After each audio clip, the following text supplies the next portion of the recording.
Now, the greatest radio shows of all time. Suspense. The Shadow Node. Washington calling David Harding, Counter Spy. Classic radio theater. The Great Gildersleeve. Fibber McGee and Molly. Dragnet. Gunsmoke. The Lone Ranger. Now, step back into a time machine with your host, Wyatt Cox. Good evening, friends of the Inner Sanctum. A mutual summer program from 76 years ago, June 30th, 1947, did Justice Triumph Death Watch. And we thank you for tuning in on this final Friday edition of Classic Radio Theater with Wyatt Cox. And of course, this is the 30th day of June, the last day of the month, 181st day of the year, 184 days remaining. French acrobat Charles Blondin, Jean-Francois Gravier, walked across Niagara Falls on a tightrope on this date in 1859. 1908, a powerful natural explosion from an unknown cause rocked the Tunguska Basin in eastern Siberia, flattening hundreds of square miles of forest and resulting in tremors that could be felt hundreds of miles away. 1921, President Warren Harding appointed former President William Howard Taft Chief Justice of the United States. 1934, Adolf Hitler secured his position in the Nazi Party by a blood purge, ridding the party of other leaders such as Ernest Röhm and Kurt von Schlichter. In 1936, Margaret Mitchell's Gone with the Wind was published. You go. Where shall I go? What shall I do? Frankly, my dear, I don't give a damn. Considered unsavory and modestly foul at the definitely foul at the time. Today, we don't think of it the same way. But it was a powerful book, Gone with the Wind, published on this date in 1936. In 1950, President Truman ordered U.S. ground forces into the Korean conflict. 1953, the first production Corvette built at the General Motors facility in Flint, Michigan. They call her Corvette, and she belongs to the highway just for the sheer and simple joy of driving, for the open road and the country byway, for Mr. and Mrs. America in a carefree mood. Boy, what a car. A 1954 Corvette commercial, a portion of it, voiced by NBC Today Show host Dave Garroway. The 26th Amendment of the Constitution, which lowered the voting age to 18, was ratified by the states on this date in 1971. Some 11 million young men and women who have participated in the life of our nation through their work, their studies, and their sacrifices for its defense are now to be fully included in the electoral process. For more than 20 years, I have advocated the 18-year-old vote. I heartily congratulate our young citizens on having gained this right. President Nixon congratulating the newly enfranchised voters. In 1985, President Reagan announced the release of American hostages from Lebanon. The 39 Americans held hostage for 17 days by terrorists in Lebanon are free, safe, and at this moment on their way to Frankfurt, Germany. They'll be home again soon. The president added the U.S. would fight back against terrorists for attacks on American citizens and property. 19 firefighters died controlling a wildfire in Yarnell, Arizona in 2013. And President Donald Trump became the first sitting U.S. president to visit the Democratic People's Republic of Korea on this date in 2019. Among those passing away on this date in history, Lee DeForest, the inventor of the Twinkie, James DeWar, Spanky McFarlane from the Our Gang comedies, actor Gale Gordon, such a delightful man, Chet Atkins, wonderful guitar player, and Buddy Hackett, a very funny man. A couple of pro wrestlers born on this date in history, in fact, both in 1891, Man Mountain Dean and Ed Strangler Lewis. Actress Susan Hayward born on this date, as was Lena Horne. Magician Harry Blackstone Jr. and Florence Ballard of the Supremes. Turning 87 today is Nancy Dussault, Ted Knight's wife in the Too Close for Comfort TV show. Pro wrestler Terry Funk, 79 years old, suffering for a lot of his craziness in the ring these days, but he is still with us. Steve Rhodes on Married with Children. David Garrison, 71 today.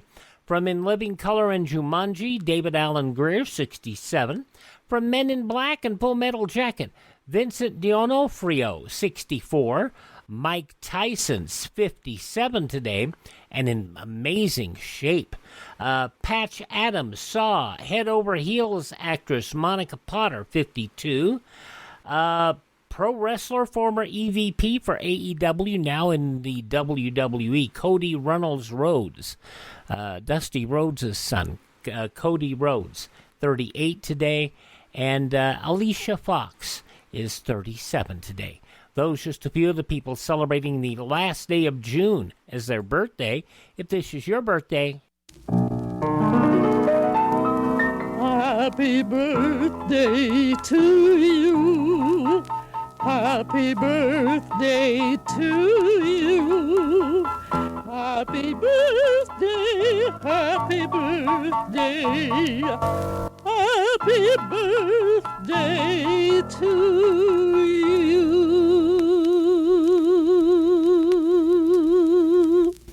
Alrighty, from 76 years ago today, June 30th, 1947, did justice triumph on this final Classic Radio Theater with Wyatt Cox on your favorite station? Well, it's Friday, and our final edition of Classic Radio Theater, as we've been telling you about for a couple of weeks. Let's start off this first hour with Did Justice Triumph, a mutual program, June 30th, 1947. It's entitled Death Watch. Justice triumphs. Police headquarters, Phoenix, Arizona. Name, Joseph Cornell. Age, 79 years. Cause of death, bullet through heart. Classification, murder. Investigation, proceeding.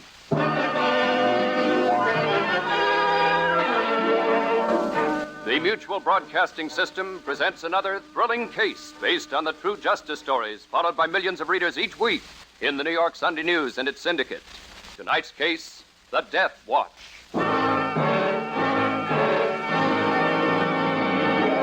Our story opens one afternoon at the railroad station in Phoenix, Arizona.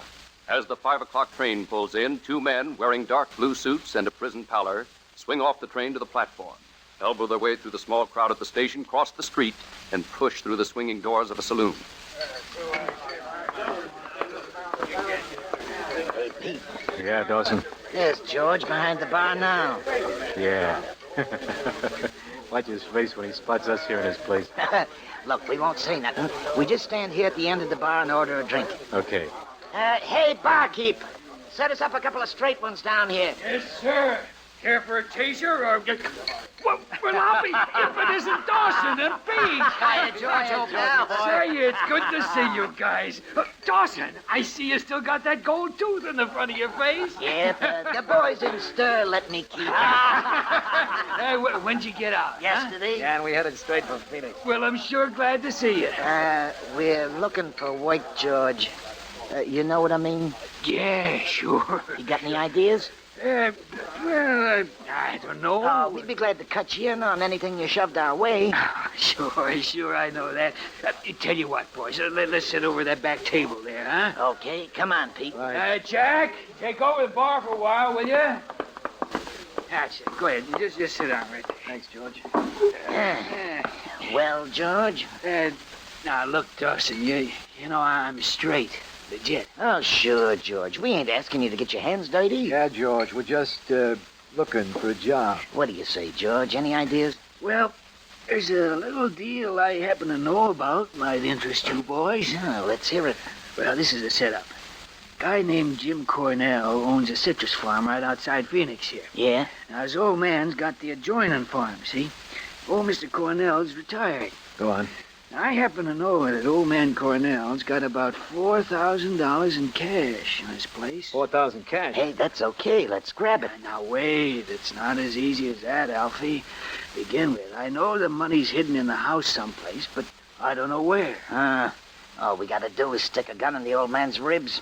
He'll shell out the dough quick enough. Sure. Yeah, sure, but there's just one hitch to that. Yeah, what is it? The old man and his wife aren't alone in the house very often. What do you mean? Well, there's always friends and relatives hanging around their place or staying there with them. Looks like your tip's a dud, George. We can't pull a stick up with half the county looking on. Now, wait. I said there were people hanging around the place most of the time, but not all the time. You got some ideas? Yeah, I think so. Well, let's have them. Now, I happen to know that the son is looking for another hand on his place.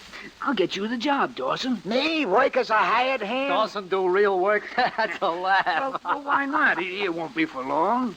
And it'll give you a chance to get to know the family.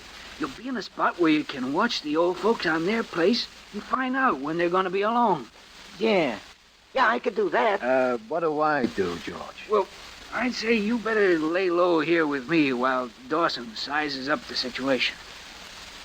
Well, how's it strike you? It's okay. Okay, George. Yeah, swell idea. Yeah, $4,000 would set Pete and me up right. Okay, George, fix it up for me. Sure, right away. The sooner I start work, the better.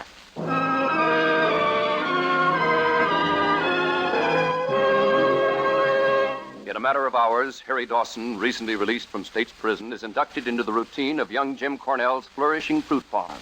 In a matter of days, Dawson has ingratiated himself both with his employer and the old folks who live on the neighboring farm. He's quartered in a cabin in the fruit grove where he lives by himself. But all the time he's working, he watches and waits for the time when the elder Cornells will be alone. But the days slip into weeks, and always there are friends and relatives visiting at the popular old couple's home. Then, late one afternoon at the end of the month, as Dawson is cleaning up some tools in the shed, his employer stops to speak to him. Well, Dawson? Yes, Mr. Cornell? You know, I'm throwing a big barbecue supper down in the hollow this evening. Oh, sure, Mr. Cornell. You're going to come, aren't you? Help celebrate my daughter's 16th birthday? Oh, yeah, sure, I'll be there. Good. We're going to have quite a crowd. I've invited neighbors from all around. I just wish Mother and Dad could make it. Oh, they won't be there? No, Dad's not feeling so good today, so he and Mother aren't coming to the party. Oh, that's too bad they can't make it. Well, some of the relatives will stay to keep them company, I suppose, huh? Oh, not on your life. Everybody's coming to the barbecue, and that includes you, Dawson. So get your glad rags on and come along. Folks are already gathering at the hollow. Oh, thanks, Mr. Cornell. I'll be there.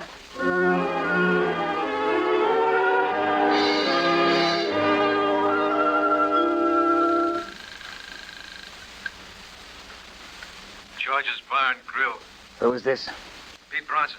Pete, this is Dawson. Dawson, we ain't heard from you for a couple of weeks. Never mind. Listen to me, Pete. Yeah? This is it. Today. Me and the old folks... Hold it. Be careful what you say. Okay. I told you today's the day. We got a break. Now, you remember what you're supposed to do? Yeah, sure. I ain't forgot. Okay, I'll meet you at the big tree like we planned.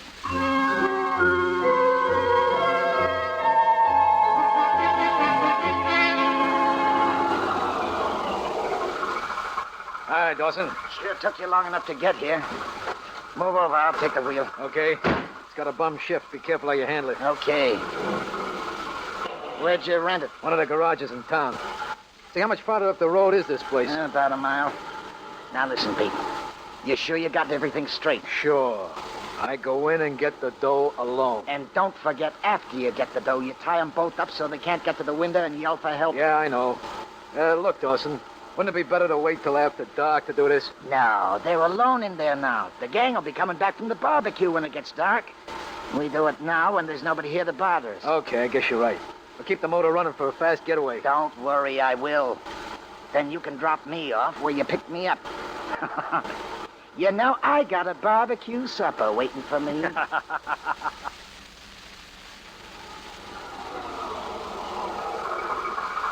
Well, here you are. The old Cornell place? Right. Okay. See you in a few minutes. Wait, $4,000. I'll have the car turned around, ready to get out of here fast. So long. So long, Pete.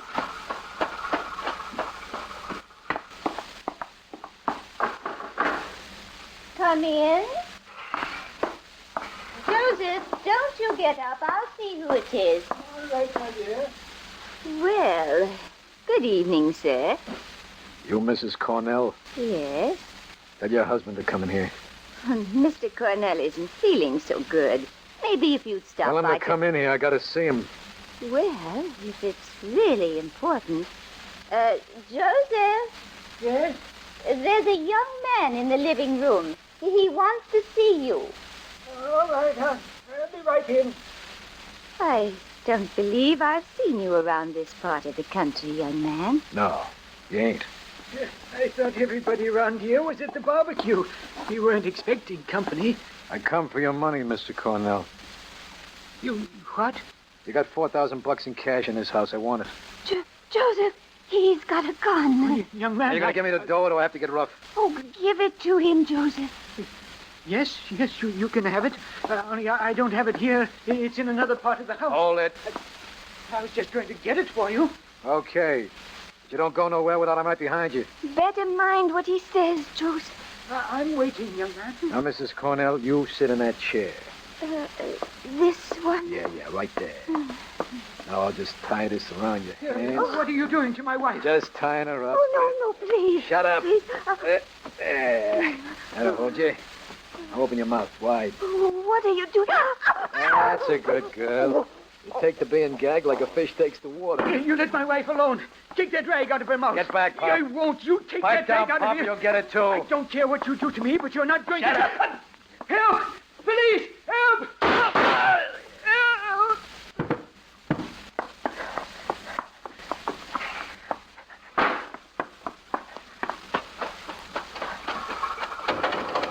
Everything okay, Pete?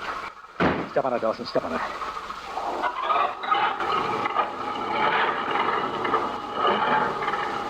Did you get the dough, Pete? No. You didn't. You heard me. Why didn't you throw a scare into the old man with your gun? I did. I scared him too hard. You mean you... Yeah. I plugged him. Of all the stupid, trigger-happy, stir-crazy... Lay off, fool- Dawson. You ain't got nothing to worry about. Nobody can connect you with it. No, I ain't so sure about that. What do you mean? While I was waiting for you, a car pulled up at the other side of the road. Guy got out to look at his rear tire. Somebody can open around here? No, you dope. If it had been, do you think I'd have stuck around? Nah, the guy had an out-of-state license on his car. Well, there. Everything's okay. Okay? I didn't see you bringing back any dough. It was a bum break. Yeah, I'll say. But so what? There's plenty of places to pull jobs. Yeah, maybe. Well, I'm getting out here. I've got to ease myself into that party down at the barbecue and act like I've been there all the time. Say, that's a smart idea. You got brains. I wish you had some. Huh? If we get out of this alive, it won't be your brains that did it. Now, in this reenactment of an actual crime, the killer Pete makes all haste back to town and to George's Bar and Grill. Dawson hurries through the fruit grove and a few minutes later slips quietly into the crowd at the Gala barbecue. Meantime, back at the scene of the crime, elderly Mrs. Cornell, though dazed at the sudden turn of events that has resulted in the tragic death of her husband, somehow manages to struggle free of her bonds and remove the gag from her mouth. She stumbles to the telephone. Police! Police! Get the police! And inside of 10 minutes, a homicide squad from police headquarters in Phoenix, headed by Lieutenant Hayes, is on the scene. The wheels of justice begin to turn. A short time later, Lieutenant Hayes steps out of the room where he's been closeted with Mrs. Cornell and reaches for the telephone in the hall. Number, please. Get me police headquarters. Police Department, Hanson speaking. Hanson, this is Lieutenant Hayes. I have a description of the killer I got from Mrs. Cornell. Take it down, will you? Yes, sir. Age about 35, height about 6 foot, complexion light, eyes blue, hair sandy. He was wearing a blue serge suit. I got it, Lieutenant. Send out a 7-state alarm on him, Hanson. Get in touch with the State Highway Patrol. Tell them to keep their eyes open for a man of that description. Oh, and Hanson, Yes, sir. send the details over to the radio station. Ask them to broadcast that description every half hour. I'll get at it immediately. Thanks. Oh, Sergeant, Yes, Lieutenant. has the coroner taken the body out yet? Yeah, he just drove away with it. Said to get the bullets extracted and down to ballistics tonight. Oh, good. The report should be on your desk within the next couple of hours, sir. Yeah. Well, before I go back to town, Sergeant, we have a dirty job to do. Yeah? The sooner we get it over with, the quicker we'll run down the killer. Well, what job's that, Lieutenant? We got to go down and break in on that barbecue party in the Hollow. Hey, that's right. Young Cornell doesn't know about his father yet. No. Well, come on, Sergeant. I sure hate to spoil their barbecue, but it's got to be done.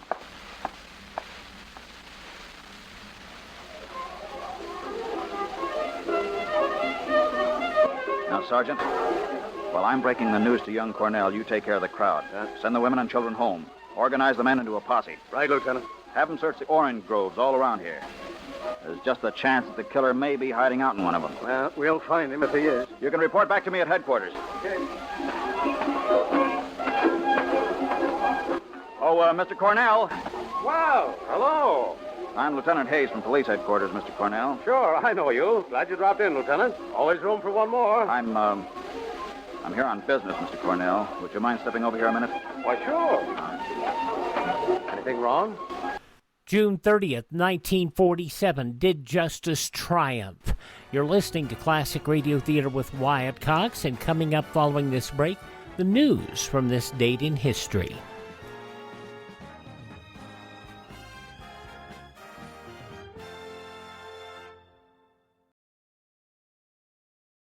Just going to take a minute here to tell you about the big savings going on now, the clearance sale at MyPillow.com.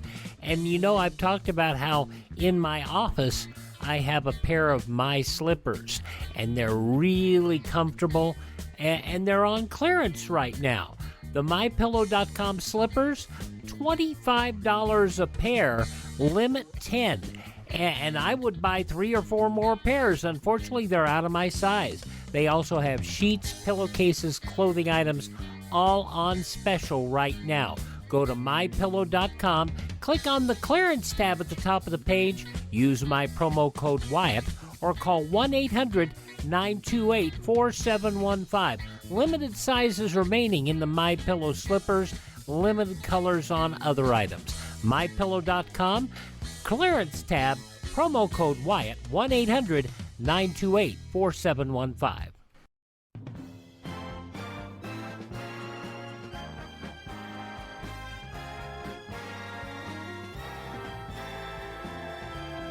Classic Radio Theater with Wyatt Cox, our final time here on your favorite radio station. We're listening to an episode of Mutual's Did Justice Triumph, as it was originally broadcast on Monday, June 30th, 1947, in the newspapers of that Monday. Going back to just after World War II, 76 years ago, these were some of the headlines. Official French sources said yesterday 3 negotiators on the Marshall Plan for European recovery deadlocked completely, and that Russia was following a procedure which might wreck the conference. The statement, long and angry, was a detailed analysis of the supposed super-secret French-British-Russian conference since its start Friday, and apparently it was inspired directly by the French Foreign Office. The American military government's new Zeitung said yesterday Soviet Marshal Lavrent P. Beria was visiting the Russian occupation zone. Speculation was that he had come to help German communists combat increasing opposition among the people. The greatest Mississippi River flood in St. Louis's 100 years surged over sections of St. Louis and other river towns yesterday, and the Army began shuttling all available volunteers to weaken levees in a battle to save homes and farmland. Dr. Albert Einstein and the Emergency Committee of Atomic Scientists he had issued an appeal yesterday to the American people to realize that United Nations efforts for international control of atomic energy have been fruitless and that time is running short. President Truman declared yesterday the federal government must take the lead in wiping out racial prejudice and discrimination at home to strengthen the hand of democracy abroad. Speaking to an outdoor audience of thousands at the Lincoln Memorial, the chief executive asserted, "Every man should have the right to a decent home, the right to an education, the right to adequate medical care, the right to a worthwhile job, the right to an equal share in the making of public decisions through the ballot, and the right to a fair trial in a fair court." The Progressive Citizens of America, in a sharp departure from its policies of the past, yesterday adopted a new economic program calling for public ownership of the nation's coal, railroad, and electric power industries. The PCA's National Board of Directors, completing a 2-day meeting in Chicago, said past efforts to break up or control concentrations of private economic power have failed. Former Governor Alf Landon of Kansas arrived last night in Pawling, New York, to visit New York's chief executive, Thomas E. Dewey, at his Pawling farm. Universal International Pictures announced yesterday the purchase of movie rights to the Pulitzer Prize-winning play Harvey at a price set unofficially to be in excess of $1 million. The film company's announcement said rights were acquired to the comedy hit by Mary C. Chase of Denver at one of the highest prices ever paid for any property, topping any previous amount ever paid for any stage play or book. Those some of the day's top news stories as reported in the newspapers of June 30th, 1947. On your radio, 76 years ago today, did justice triumph. The conclusion follows these messages on the final Classic Radio Theater with Wyatt Cox. All right, we wrap up this final hour of Classic Radio Theater with Wyatt Cox, an episode, this final hour. It's our first of 3. But this final hour of Classic Radio Theater with Wyatt Cox with the conclusion of Did Justice Triumph? Death Watch, June 30th, 1947, 76 years ago today. Listen, everybody. Let me have your attention, please. I'm sorry, but we're going to have to interrupt your fun. The women and the children will have to leave. All right, you men. Hey, what's going on here? Mr. Cornell, I have bad news for you. What's the matter? I guess the kindest way is to tell you straight out. Your father's been killed. Dad? Killed? How? He was shot twice by an unknown assailant who entered his house. He was after that $4,000 your father kept there. Dad? Dead? What about my mother? She's all right now. Thank heaven for that. I'll go to her right away. Oh, just a minute, Mr. Cornell. Yes? I know this is tough on you, but if you could answer a few questions before you leave, it'd be a great help to us. Oh, all right. Now, can you tell me who else beside the immediate family knew about the money your father kept in the house? That's hard to say. Dad may have mentioned it to any number of people. He trusted everybody. I may have even mentioned it myself. I always thought it was foolish of Dad to keep that much money around. You were right. Tell me, who did you invite to this picnic today? My neighbors, my employees. Uh-huh. Did everybody come who was invited? Yes, every single person, as far as I know. I see. None of them could have had anything to do with it. Maybe not, but I believe that the killer had an accomplice. And it's my hunch that someone who knows you and your family is mixed up in this. And that's what I want to find out.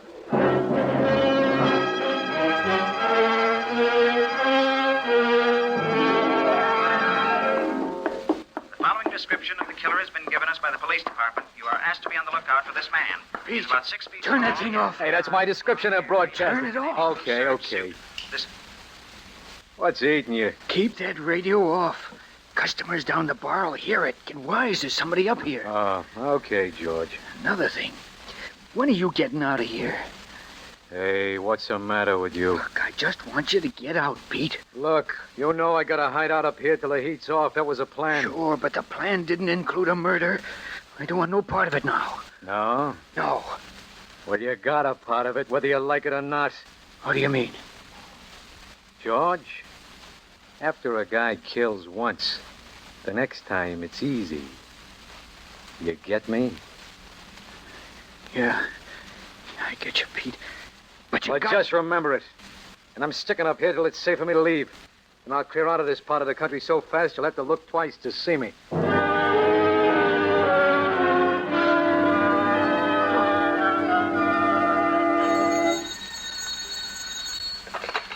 Police headquarters, Lieutenant Hayes. Lieutenant, this is Sergeant Garfield. We just finished going through the orchards out here. There's no sign of the killer. I see. Well, it's past midnight now. You can let the men go home now, Sergeant. Right, sir. Oh, I'd like to have you come back here, though. Yeah? What's up, Lieutenant? Did you get a lead from the ballistic report? No, just that the bullets were fired from a .32. But you and I have a job to do here in town tonight. What's that? Well, I figure the killer can't have got very far away. All the highways and roads out of here have been on strict patrol since a half hour after the killing, and the state police have been alerted. Yes, I know. Well, I think that if the killer was trying to get out of this vicinity, he'd have been picked up by now. You figure he's hiding out in town someplace, huh? I think so. I'll meet you on the corner of 5th Street and Arizona Avenue in 1 hour. 5th and Arizona, right? Right. You and I'll cover all the dives in this town personally.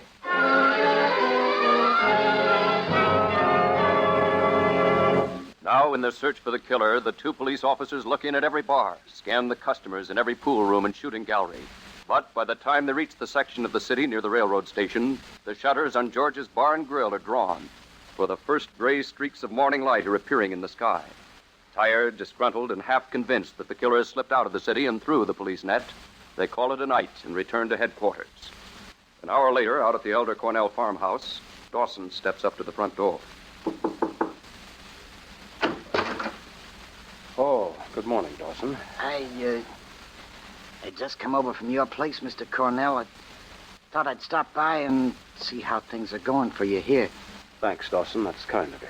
Have, the police found the killer yet? I don't think so. I've heard nothing yet. That's too bad. I hope they get the guy. Yes. I'd like to get my hands on the man myself. Sure, I understand. Your mother up yet? Yes, she's in the kitchen. I don't think she got any sleep either. I'd like to speak to her if I could. Tell her I'm sorry for what happened. Sure. Go ahead. And it's very thoughtful of you, Dawson. Very thoughtful. Thanks, Mr. Cornell. I am real sorry.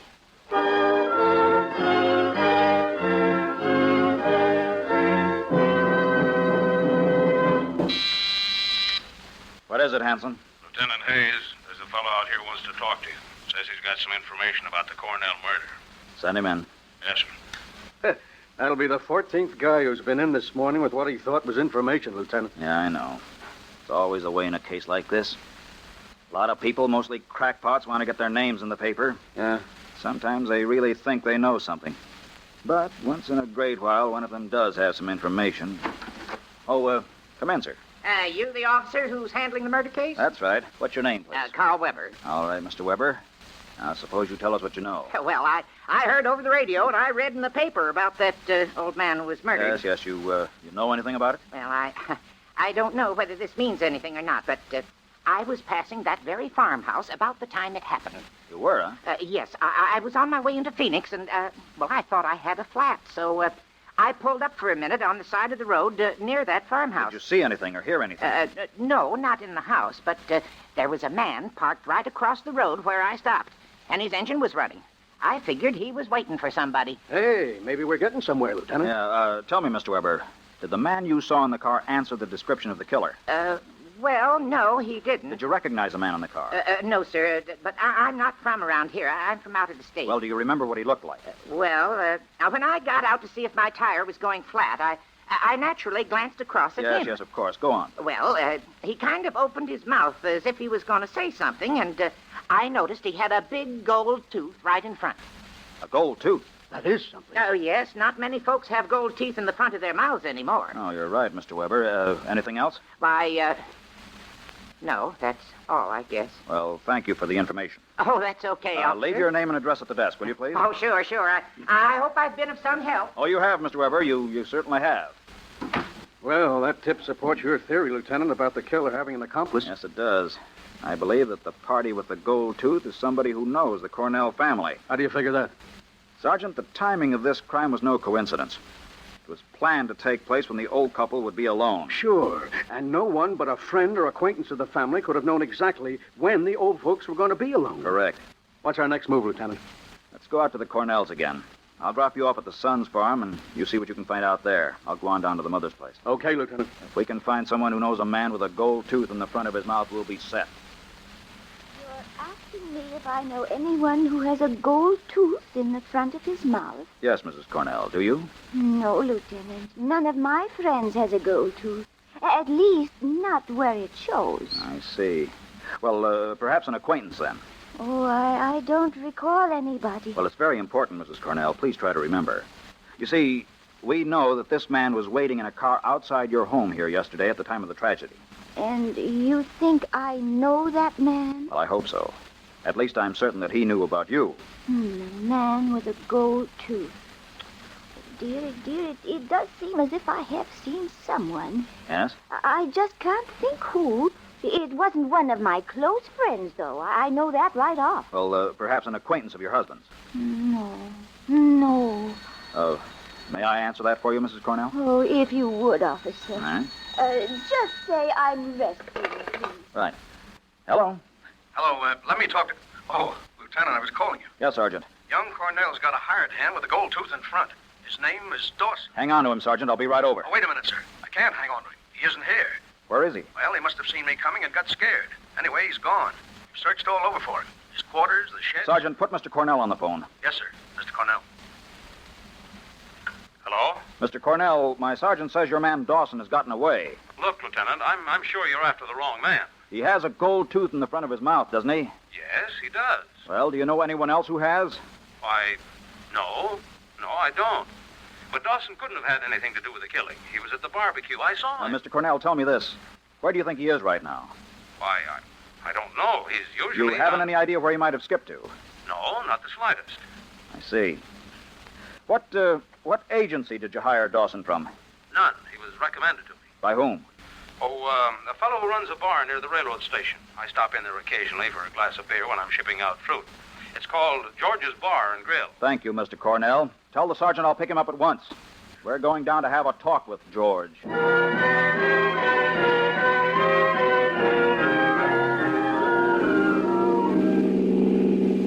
the shortwave on, Sergeant? Yes, sir. All set to go. Here's the mic. Thanks. Lieutenant Hayes to cars 39 and 14. Lieutenant Hayes to cars 39 and 14. Attention. Car 39 reporting. Car 14 reporting. Cars 14 and 39. Proceed to George's Bar and Grill, opposite the railroad station. Believe Cornell killer and accomplice may be hiding out there. Caution, these men are probably armed. Hold action if possible until I get there. That's all. Just a few minutes before the police get orders to close in on the hunted men, a tense and hectic scene takes place in the hideaway above the saloon. Panting, out of breath from haste and fear, Dawson bursts into the room. George, we're at a spot. What's the matter? Yeah, what's up, Dawson? I think the police are onto something.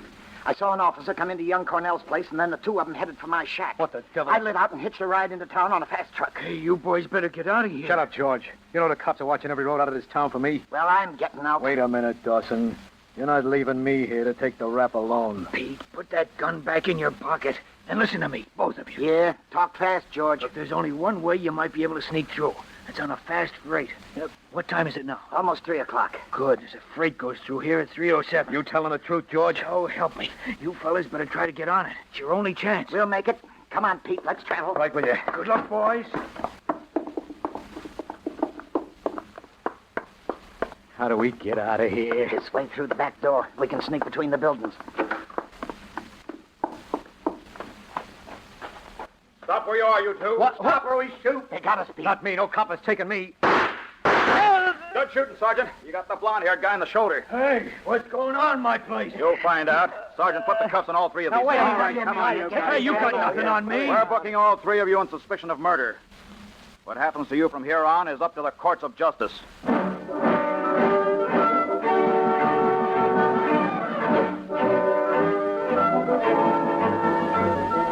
Close questioning of Pete, Dawson, and George the saloon keeper by the prosecuting attorney brought to light the details of the crime as they've been reenacted tonight. The courts of justice found George not guilty of participation in the crime of murder, but justice found Pete and Harry Dawson guilty of murder in the first degree. Their sentence, death in the gas chamber for the wanton killing of Joseph Cornell. Now in police headquarters in Phoenix, Arizona. Sergeant. Yes, Lieutenant? Take the card on Joseph Cornell from the active file and mark it case closed. Justice triumphs.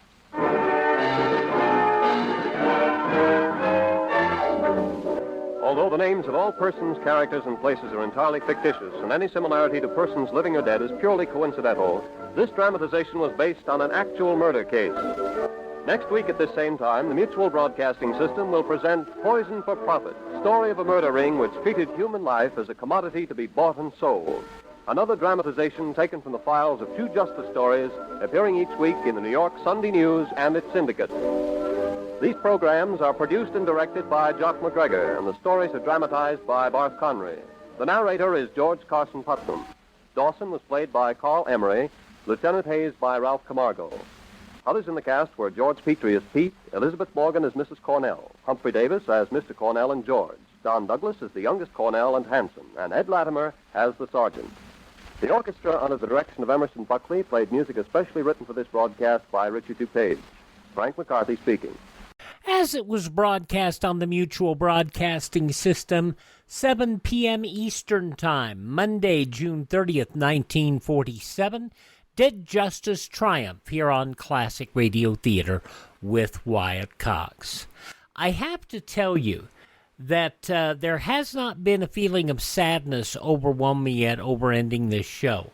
I imagine, of course, part of the reason why I think that hasn't happened is that I have a ton of people who have written me emails that I haven't read. And I specifically have not read them because I really don't want to go out of this feeling bad. I need to feel good about this. The reason I need to feel good about this is there's only one reason I'm doing this, is for my own health, for my own safety, and preserving everything. Quite frankly, Classic Radio Theater has been a labor of love, and we haven't even paid our expenses in the last year and a half, thanks to our the folks whom used to syndicate us. And when we took over all the expenses, it was just a matter of we had to shell out more money than we ever brought in. And it was never about making money. It was about preserving these shows and keeping them out there. And while there are some people that do it, there are some people, and I'm not going to get into specifics, who want to keep these old radio shows and several television shows locked up in vaults and don't want them out in the public. And, of course, that's something that collectors such as Ted deal with, and they make that possible all the time. Collectors have saved this hobby for the people who can get on the internet. I feel worse for the people in radio and people who are not internet connected who cannot keep up with this. Continue to follow us at classicradio.stream. Continue to follow us on Facebook and Twitter. All of those links are up on our webpage, classicradio.stream. Have yourself a great weekend. Straight ahead, Classic Radio Theater with Wyatt Cox here on your favorite radio station for the last time.